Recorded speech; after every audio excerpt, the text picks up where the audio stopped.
ओमराजे निंबाळकर, अरे तुला काय कमी केलं उद्धव साहेबांनी? तुझ्या वडिलांच्या पाठीमागे तुला 1 वेळा आमदार बनवला, 3 वेळा खासदार बनवला, पण लाचार तू आज सांगतोय आमची लोकांची कामं होत नव्हती, फंड मिळत नव्हता. 9 जण निवडून त्या लोकांनी ठरवलं होतं की आपण जायचंच आहे. ते कारणं शोधत होते. आता त्यांना पैसे मिळालेत 50-50 खोके. त्या 50 खोक्याच्या लालसेपोटी सगळे गेलेले आहेत. हो, आम्ही पोरं तयार करायची आणि हे पळवायची. जाणारा गेला जा हरकत नाही आहे, फरक नाही पडत. कुटुंब प्रमुख जो असतो तो जाग्यावर असतो. कुटुंब फुटलं तो हालत नाही आहे. 5वी तुमची आम्ही केली, बारसा तुमचा आम्ही केला, बड्डे तुमचा आम्ही केला. मग तुम्ही एवढे लाचार कशी? पैशाच्या लाचारीसाठी? सगळी झाडांची पानगळती गळून गेली. पण आता वसंत ऋतू नवीन बहार येतो आहे. तशी शिवसेना बहार येणार, फुलणार आणि आपल्या जागावरच असणार. तशी शिवसेना बहार येणार, फुलणार आणि आपल्या जागावरच असणार. नमस्कार, मी पूजा. लोकमतमध्ये तुमचं स्वागत आहे. महाराष्ट्रात सध्या फुटाफुटीच्या राजकारणाची मोठ्या प्रमाणात चर्चा आहे. गेला आठवडा आपण जर बघितलं तर ऑपरेशन टायगरची महाराष्ट्रभर काय देशभर चर्चा होती आणि यानंतर एक प्रश्न उपस्थित झाला की निष्ठा उरली नाही आहे का, किंवा अशा प्रकारे आमदार खासदार फुटल्यानंतर नेमकं जे कार्यकर्ते असतील त्यांनी काय करावं. अनेक प्रश्न उपस्थित झाले. पण या सगळ्यांवर, या फुटाफुटीच्या राजकारणावर शिवसैनिकांना नेमकं काय वाटतं? जे शिवसैनिक खरं तर बाळासाहेब ठाकरेंपासून शिवसेना बघत आलेत, त्यांची मतं आपण आज जाणून घेणार आहोत. या शिवसैनिकांनी जुनी शिवसेना बघितली आणि आत्ताची शिवसेना, त्यांना नेमका काय फरक वाटतो? त्यांना काय कारणं वाटतात की इतक्या मोठ्या प्रमाणात जेव्हा आमदार खासदार सोडून जातात तेव्हा तुम्हाला याची कारणं काय वाटतात? कारण तुम्ही आधीची शिवसेना बघितली असेल, आत्ताची शिवसेना तुम्ही बघतायत. आधी आमदार गेले, मग खासदार गेले. कोण म्हणताय उद्धव ठाकरेंची चूक आहे, कोण म्हणताय ऑफर दिल्या जात आहेत. एक शिवसैनिक म्हणून तुम्ही या फुटीकडे कसं बघता? आम्ही या शिवसेनेच्या या फुटीमुळे सर्वसाधारण जर आम्ही म्हणण्यापेक्षा महाराष्ट्रातली तमाम जनता आणि मतदार आज जे बघतायत तर जवळजवळ या राजकारणामध्ये क्रूर हत्या झाल्यासारखं झालेलं आहे. आज जे या बाळासाहेबांनी ज्यांना घडवलं, आणि ताई अनेक प्रश्न आहेत. बाळासाहेबांनी ज्यांना उभं केलं की ज्यांना लिहिता वाचता येत नव्हतं, साधं बोलताही येत नव्हतं, अशांना महाराष्ट्राचे मुख्यमंत्री केले, कुणाला आमदार केले, कुणाला खासदार केले, आणि तेच आमदार खासदार आज गद्दार निघाले. तुम्हाला काय वाटतं, का जात असतील इतक्या मोठ्या प्रमाणात सोडून? हे जे आज जे गेलेले आहेत हे ताई, हे गद्दार म्हणून गेलेले आहेत. हे पैशाच्या लालचीपोटी गेलेले आहेत. हे कुणाच्या पुढे तरी झुकलेले आहेत. पण महाराष्ट्र हा कधीच झुकला नव्हता. हा महाराष्ट्र यशवंतराव चव्हाणांचा महाराष्ट्र आहे. हा पुरोगामी महाराष्ट्र आहे. महाराष्ट्र दिल्लीपुढे कधीच झुकला नाही. पण आमच्यातले जे शिवसैनिक जे आहेत हे लाचार झालेले आहेत की ज्यांना काही माहिती नव्हतं अशांना बाळासाहेबांनी उभं केलं. आज उद्धव साहेबांनी त्यांना उभं केलं. उद्धव साहेबांनी त्यांना तिकीट दिली आणि त्या तिकिटीवर उभे करून आमच्या सर्वसाधारण मतदारांनी आणि कार्यकर्त्यांनी रक्ताचं पाणी करून ह्या लोकांना, गद्दारांना निवडून आणलं. आज काय ते आम्ही ऐकतोय 150 कोटी 200 कोटी, म्हणजेच हे लाचार झालेले आहेत, हे गद्दार आहेत. आणि जे आज फोडाफोडीचं राजकारण आहे, सांगतात आम्हाला फंड मिळत नव्हता. पण कालच तुम्ही ती आम्ही आकडेवारी टी व्हीवर बघतोय की ज्यांना 19 कोटीचा फंड दिला, 14 कोटीचे फंड दिले. आता तुम्ही हा भांडूपचा संजय पाटील घ्या, त्याला फंड दिला, त्याने फक्त 1.5 कोटी फंड वापरला. त्याच्याशिवाय वागचोरे याला फंड दिला, याने फंड किती वापरला, या सगळ्यांचे फंड आम्ही पाहिलेत.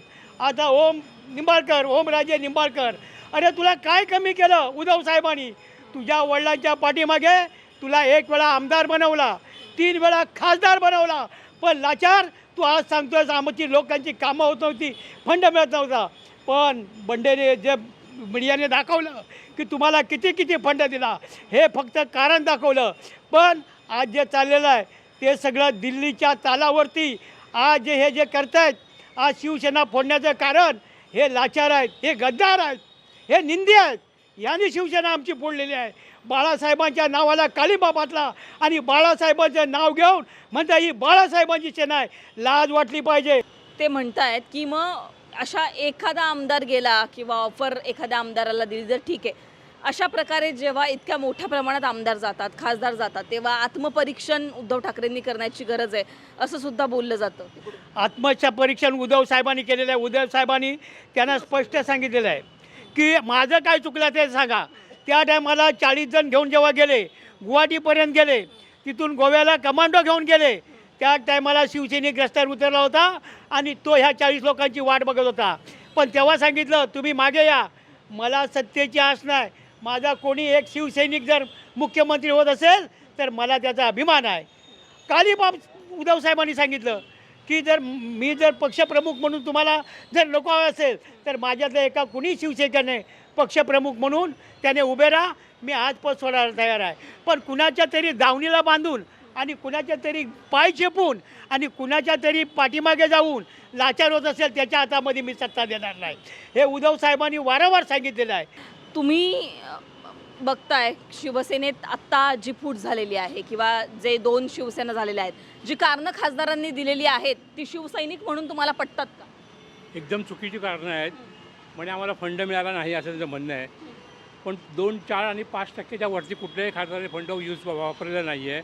हे सगळे चोर आहेत आणि हे चोर आता सगळे जाऊन तिकडे मिळालेले आहेत. या चोरांची आता एक गँग तयार झाली आहे शिंदेच्या गटामध्ये आणि हे सगळ्या चोरांनी मिळून शिवसेना फोडायचं ठरवलं होतं पहिल्यापासून. त्या 14 जण निवडून आल्यानंतर ह्या लोकांनी पहिल्या 9 जण निवडून आल्यानंतर ह्या लोकांनी ठरवलं होतं की आपण जायचंच आहे. ते कारणं शोधत होते. आता त्यांना पैसे मिळालेत 50-50 खोके. त्या 50 खोक्याच्या लालसेपोटी सगळे गेलेले आहेत. मला एक सांगा, तुम्ही कधीपासून शिवसेनेमध्ये आहात? 1974 शिवसेनेत काम करतो आहे. अनेक वर्ष मी उपशाखाप्रमुख म्हणून काम केलं आहे. आता मी अनेक पदावरती काम करतो शिवसेनेच्या आणि आता मी ज्येष्ठ नागरिक कक्षावरती. तुम्ही म्हणता इतक्या वर्षापासून तुम्ही बघताय शिवसेना बदलते, ते जे कारणं सांगतायत उद्धव ठाकरेंबाबत की ते वेळ देत नाहीत किंवा रस्त्यावर उतरत नाहीत किंवा हे सगळे निधीची सगळी कारणं आहेत, आधी पण अनेक जण सोडून गेले, त्यांची पण कारणं होती. पण आत्ता ज्या प्रकारे डायरेक्ट पक्षावरच दावा केला जातो, काय वाटतंय तुम्ही शिवसैनिक? भाजप करते आहे. भाजपने सगळं ठरवून केलेलं आहे. भाजपला पुढच्या भविष्यामध्ये फक्त एकच पक्ष पाहिजे आहे आणि त्या एकच पक्षामध्ये त्यांच्यामध्ये पण आपसामध्ये दोघांमध्ये नरेंद्र मोदी आणि अमित शहा या दोघांमध्ये मोठी आता फूट पडलेली आहे आणि ह्या दोघां अमित शहाला आपल्याबरोबर 1929मध्ये अनेक आमदार आणि खासदार लागणार आहेत म्हणून ही सगळी चालूगिरी चालू आहे आणि हे फोडाफोडी चालू आहे आणि हा भविष्यातला विचार करूनच त्याने हे काम केलेलं आहे. शिवसेना तुम्ही सगळ्या आधीपासून बघत आलात, तुम्हाला शिवसेनेचं आता पुढचं भविष्य कसं दिसतं? 1929 आणि 1933मध्ये आम्ही 1933 नक्की आम्ही शिवसेना सत्ता कॅबिनेट करणार महाराष्ट्राची. 2029ला 29ला आम्ही भरपूर मतांनी निवडून येऊ. अनेक आमचे आमदार खासदार निवडून येतील आणि 1933ला आम्ही नक्कीच एक हाती सत्ता काबीज करणार आहोत. जाणाऱ्याला ना थांबवता येत नाही. येणारा जो आम्ही जे ना ग्राउंडवर ते आम्ही हालत नाही आहे. आम्ही आमच्या जागेवरच आहोत. जाणारा गेला जा हरकत नाही आहे, फरक नाही पडत. कुटुंब प्रमुख जो असतो तो जागेवर असतो. कुटुंब फुटलं तो हालत नाही आहे. तसे मातोश्री जे उद्धव ठाकरे ते जागेवरच आहेत. पण तुम्हाला काय वाटतं, एवढे खासदार तिकडे गेले, एकनाथ शिंदे म्हणतात की पिक्चर अभी बाकी आहे, आमदार पण आता जातील. त्यांना माहिती असणार पिक्चर काय आहे तो. उद्धव ठाकरेंना सुद्धा माहिती आहे पण त्यांना फरक नाही पडत आहे ना. आम्हाला पण फरक पडत नाहीये, मग आम्ही का हे करणार? आम्हाला काही फरक पडणार नाही. किती जाऊ देत किती येऊ देत, आम्हाला कुठलाही फरक पडत नाही. आम्ही आमच्या सेनेलाच निवडून देणार. पण मग इतके जर आमदार तिकडे जात असतील, खासदार जात असतील, दिल्लीमध्ये सगळे प्रतिनिधित्व करणारे, मग पक्ष उरतो का? किती उरतो? किंवा उरणार आहे, उरणार. जोपर्यंत जिवंत आहे सेना तोपर्यंत उरणार. तुम्हाला काय वाटतं, म्हणजे ते जे खासदार कारणं सांगतायत निधी नाही मिळाला, पटत नाही ते आम्हाला पटत नाही. त्यांनाच निधी मिळत नाहीये तर ते कुठे जनतेला देणार आहेत निधी ते सांगा ना. जनतेपर्यंत त्या निधी पोचवतच नाही आहे. महाराष्ट्राच्या मुख्यमंत्र्यांना जर निधी पाठवत नसतील तर ठाकरे करणार आहेत काय? सांगा ना. तिथपर्यंत पोचतच नाही त्यांना निधी. जर पोचलं असतं तर आम्हाला मिळालं असतं ना. मग आमचे हे लोक गेले नसते. हे निधीच पुरवत नाही आहेत त्यांना, मग करणार काय ते? त्यांचे हात वर आहेत. पण मग ज्या प्रकारे आता एकनाथ शिंदे आमदार तिकडे नेत आहेत, खासदार तिकडे चाललेत, मग कुठेतरी आता आत्मचिंतन करायची गरज आहे उद्धव ठाकरेंना असं सुद्धा नाही. बोललं जातंय. का आत्मचिंतन करणार? नाही करणार. आणि ती वेळ आम्ही येऊच देणार नाही. तुम्हाला नाही वाटत त्याच्यात ठाकरेंची काही एकही चूक आहे? नाही, आम्हाला वाटत नाही ठाकरेंची चूक आहे असं. त्यांनी किती नेले किती आले, जे शिवसेना जी आहे बाळासाहेबांची म्हणजे उद्धवजीची, ती आपल्या ग्राउंडवर आहे, ग्राउंडवर आहे. आणि एकटा व्यक्ती आहे. आता त्यांचा भाऊ आलाय, राज आलेत, आता राज आलेत, आता 29ला हे दोघे हो, एकत्र आले. हां, मग हे दोघे एकत्र आहेत ना, पराक्रम दाखवतीलच. आता पुढच्या ज्या निवडणुका असतील 2029च्या आपल्याला पाहायला मिळेल. हा. निसर्गाचा एक नियम आहे, डार्विनचा सिद्धांत, जे तुम्ही कराल ना ते तुम्हाला भोगावं लागणार. आता तो गरम महिना तू पाहिला असेल, मे महिना, तो ग्रीष्म महिना होता. सगळी झाडांची पानगळती गळून गेली. पण आता वसंत ऋतू नवीन बहार येतो आहे. तशी शिवसेना बहार येणार, फुलणार आणि आपल्या जागावरच असणार. त्यावेळी हे तुम्हाला कोणी दिसणार नाही. शिल्लक नावाला पण राहणार नाही. हे जे मिळालं आहे ते शिवसेनेमुळे, जे वैभव सगळं संपन्न मिळालं आहे शिवसेनेमुळे, प्लॅटफॉर्म मिळाला आहे शिवसेनेमुळे. खरे शिवसैनिकच फक्त आहेत, पण आमदार तिकडे जात असतील, खासदार तिकडे जात असतील, निष्ठा नावाची गोष्ट ही फक्त शिवसैनिकांमध्येच आहे का? म्हणजे ज्यांचा थेट उद्धव ठाकरेंशी संबंध आहे ते तर तिकडे चाललेत, जो शिवसैनिक आहे, जो हे सगळं दुरून बघतोय, निष्ठा फक्त त्यानेच पाळावी का? खासदार आमदारांनी निष्ठा पाळावी नाही का? मग यामध्ये कुणाचं चुकतंय? यामध्ये जर ताई विचार केला, ही निष्ठा ही खरा शिवसैनिकामध्ये जन्म घेतलेला आहे, त्याच्याकडे आहे ही निष्ठा. पण गद्दाराकडे ही निष्ठा नाही आहे. पण मला एकच म्हणायचं होतं की तुम्हाला जर जायचं असेल तर तुम्ही बेलक्ष जा, पक्षाकडे जा, उद्धव साहेबांकडे बसा, राजीनामा द्या, आम्ही तुमचा पक्ष सोडतोय आणि तुम्ही निघून जा. आज एकापेक्षा एक आमच्याकडे तयार होत आहेत. ताई, ही शिवसेना बाळासाहेबांची शिवसेना आहे. जशी वानर सेना आहे तशी आमची ही शिवसेना आहे. आज एका शाखेमध्ये जर आवाज झाला तर 227 शाखा आमच्या पेटून उठत आहेत, अख्खा महाराष्ट्र हलवत आहेत. आम्ही यांना भीक घालत नाहीत, मग कोणी असो. आम्ही पोरं तयार करायची आणि हे पळवायची की तुमच्यात हिंमत नाही की तुमचा कार्यकर्ता उभा करायचा, त्याला घडवायचं, तुमच्यामध्ये आमदार खासदार निवडून आणायचे. आज काँग्रेसचे आमदार पळवला, खासदार पळवला, आज उद्धव साहेबांचा आमदार पळवला, खासदार पळवला. पळून जाणाऱ्यांना हे कळत नाही का की यांनी आम्हाला वाढवलंय किंवा यांनी आम्हाला तयार केलंय? मग त्यांना हे पण कळायला पाहिजे की त्यांना कळायला पाहिजे की आम्हाला आज वाढवलं कोणी. ताई, तुमच्या बरोबर आहे.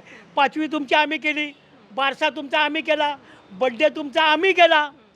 मग तुम्ही एवढे लाचार कशी? पैशाच्या लाचारीसाठी? हा सगळा शिवसैनिकांचा राग होता. खरं तर जसं की मी सुरुवातीला सांगितलं, बाळासाहेब ठाकरेंपासून बदलती शिवसेनेची रूपं हे सगळे बघत आलेत आणि त्याच्यामुळे सध्या महाराष्ट्रात जे पक्षफुटीचं राजकारण सुरू आहे, जे फुटाफुटीचं राजकारण सुरू आहे, त्याकडे हे कसे बघतात हे जाणून घेणं महत्त्वाचं होतं आणि तेच जाणून घेण्याचा आपण आज प्रयत्न केला. तुम्हाला या सगळ्यांवर काय वाटतं? तुमची याबद्दलची मतं कमेंटमध्ये सांगा. लोकमतला सबस्क्राईब केलं नसेल तर सबस्क्राईब करायला विसरू नका. कॅमेरा पर्सन हर्षसह पूजा सोनावणे, लोकमत.